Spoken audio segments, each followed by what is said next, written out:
Nagtulungan ang Taiwan at Japan, gumawa ng bagong uri ng cockpit na motor. Hindi lang may pinto at manibela, may aircon pa, ang itsura ay parang maliit na kotse. Hinihintay na lang ang pahintulot ng transportasyon. Ngunit may mga limitasyon sa pagmamaneho sa expressway at highway.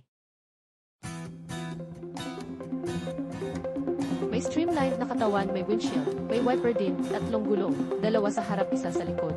Mukhang maliit na kotse sa unang tingin, pero ito ay isang bagong uri ng motor. Para makasakay, kailangan munang buksan ang pinto.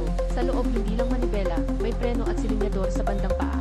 Tinatawag itong cockpit motor. May ganap na saradong kabin, may aircon pa nga, nakakaakit ito sa maraming rider. Ang importante, kahit umulan o mahangin, ayos lang. Kumpara sa karaniwang motor, mas panatag din ang loob habang bumabiyahe. Para sa akin, bagay ito sa lungsod. Medyo convenient, maliit ang sukat, mas madaling iparada.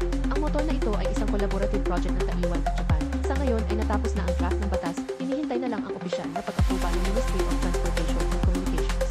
Sa hinaharap, susundin na nito ang mga regulasyon para sa big bikes at kailangan gamitin ang main lane. Hindi na kailangan ng 2-stage left turn, ngunit ito ay bawal sa highway at expressway. Pwede sa parking ng kotse o motor, depende sa lokal na patakaran. Kahit ito ay isang regular na motor, kailangan pa rin ang lisensya sa kotse at magmamaneho nito. Wala pang 1 metro ang lapad nitong sasakyan. Idinisenyo para sa siksikang trapiko sa lungsod. Mas mababa rin ang kabuuang gastos sa pagmamay-ari nito sa Taiwan.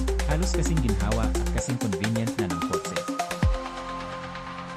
Binabago ang tradisyonal na motor para sa mga commuter, bagong opsyon laban sa ulan at hangin. Basta maaprubahan, maaaring makita agad sa kalsada. Gusto mo ba ang content namin? Mag-subscribe at i-follow na ang Liho TV.